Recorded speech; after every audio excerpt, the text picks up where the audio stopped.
Imagine a time when empires rose from the dust of the desert, built on the shifting sands and boundless wealth. From the Atlantic coast to the heart of the Sahara, the Mali Empire stretched, a colossal power in the 14th century. Its cities pulsed with life, vibrant centers of commerce where goods and cultures intertwined.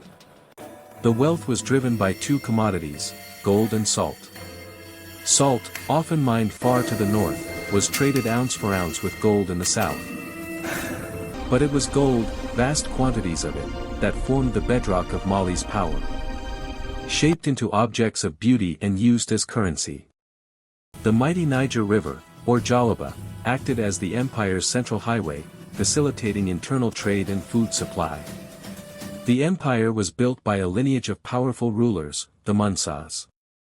And into this legacy, in the early 14th century, stepped a man. Musa Keita, later known as Mansa Musa, inherited a realm already grand, but he was destined to elevate it to unprecedented heights.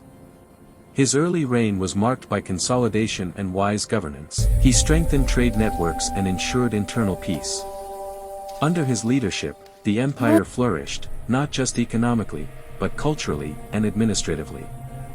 A highly sophisticated civilization. Crucially, the trade routes were protected by a professional military, ensuring that the trans-Saharan wealth flowed securely.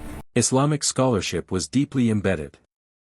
Schools and libraries were growing, laying the foundation for an intellectual blossoming. Life in the cities was governed by order and supported by rich cultural traditions unique to the West African Sahel. But beyond his duties as an emperor, Mansa Musa was a devout Muslim. His faith demanded a sacred duty, and it was his faith that would soon set in motion an event of truly epic proportions, the pilgrimage to Mecca. In the year 1324, Mansa Musa began his Hajj. This would be no ordinary journey, but a spectacle of power and piety. He would embark on a pilgrimage so extravagant, so awe-inspiring, that it would permanently etch his name into the annals of history. His caravan was a moving city. An estimated 60,000 men, including soldiers, scholars, staff, and thousands of enslaved people.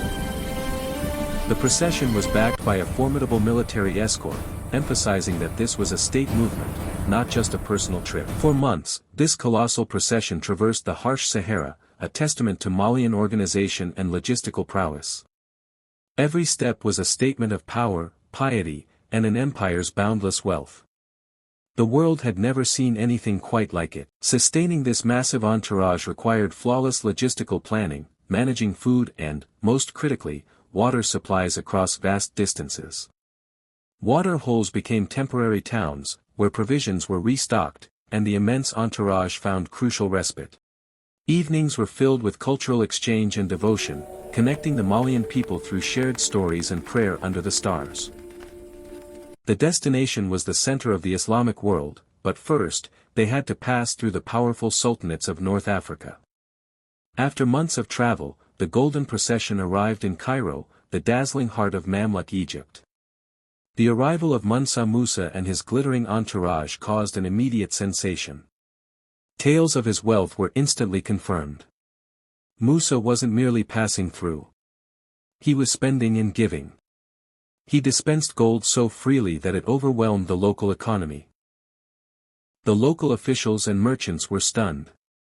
This was not a modest gift, it was a deluge that disrupted the financial order. The sheer volume of gold he introduced caused its value to plummet.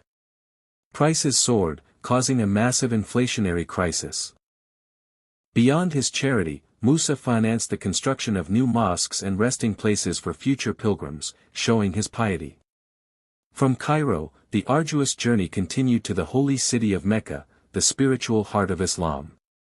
In Mecca, he performed the sacred rites, a testament to his profound faith, connecting his vast West African empire to the wider Islamic world. He engaged directly with the most learned scholars, eager to demonstrate the intellectual depth of Malian Islam. His pilgrimage was also about acquiring knowledge and talent. He actively sought out brilliant architects and men of learning. Recognizing the economic damage he had caused in Cairo, Musa later attempted market correction, borrowing back gold at high interest rates. These brilliant minds, drawn by the allure of Mali's wealth and Musa's vision, agreed to return with him to West Africa. With his sacred duty fulfilled and his intellectual entourage assembled, Mansa Musa began the long journey home. The return journey was no less challenging, enduring the unforgiving elements of the world's largest desert. The first stop was the city of Gao, where new architectural styles were immediately implemented, signaling a transformative era. Musa was now focused on translating his Hajj experience into tangible structures and institutions for his people. The emperor's return was met with immense celebration, marking the end of a legendary voyage and the start of a new golden age. With his global reputation secured, the engine of the empire, the gold mines, was utilized to fuel his cultural ambitions. The enhanced global reputation meant safer trade routes for Mali, increasing both its volume of goods and its tax revenue. The immediate focus was on the intellectual heart of the empire, Timbuktu. Musa was ready to build a legacy that would last. Mansa Musa embarked on an ambitious program of development, forever transforming the cities of his empire, especially Timbuktu. He commissioned the renowned Andalusian architect, Abu Ishaq al-Sahili, to design the magnificent Jingariber Mosque. Built from sun-dried mud bricks, this iconic structure became a prime example of the unique Sudano-Sahelian architecture. Across the city, new mosques and smaller schools were established, ensuring religious education was accessible to the populace. But Timbuktu wasn't just a city of worship. It became a world-renowned intellectual center, thanks largely to the Sankor Madrasa. Musa personally financed the expansion of this university and its libraries, which eventually housed hundreds of thousands of precious manuscripts. The curriculum was comprehensive, covering Islamic law, but also advanced sciences like astronomy, mathematics, and medicine. Under his reign, the rule of law was paramount, with a system based on Sharia law adapted to the Malian social structure, ensuring justice. Scholars and students flocked to Timbuktu from across the Islamic world, cementing its reputation as a beacon of learning.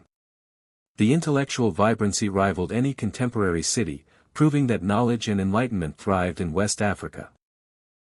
The empire's prosperity was maintained by continuous investment in infrastructure, ensuring secure and efficient internal movement of goods. Under Mansa Musa's stable and centralized rule, the entire empire benefited from enhanced trade and a period of sustained peace. He solidified the empire's vast territorial control, ensuring that the wealth and culture of Mali reached its furthest borders. Mansa Musa's Hajj had a profound impact on the wider world. He appeared on major European maps like the famous Catalan Atlas of 1375. The inscription famously declared him, "This Negro lord is called Mansa Musa, Lord of the Mines of Gold."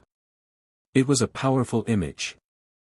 Mansa Musa died around 1337, passing the throne to his son, Maganai, leaving behind a legacy that was both materially and intellectually rich. While the empire would eventually face internal challenges and the rise of the Songhai, the cultural seeds planted by Musa endured. The mosques and universities he built stand to this day, recognized as vital World Heritage Sites, monuments to a golden age.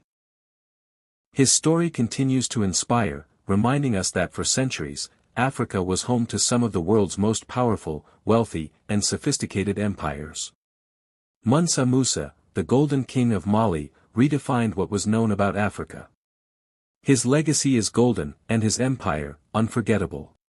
Don't forget to like this video and subscribe to the Griots Archive for more deep dives into the forgotten stories of Africa's most powerful figures and empires. See you on the next video, legend.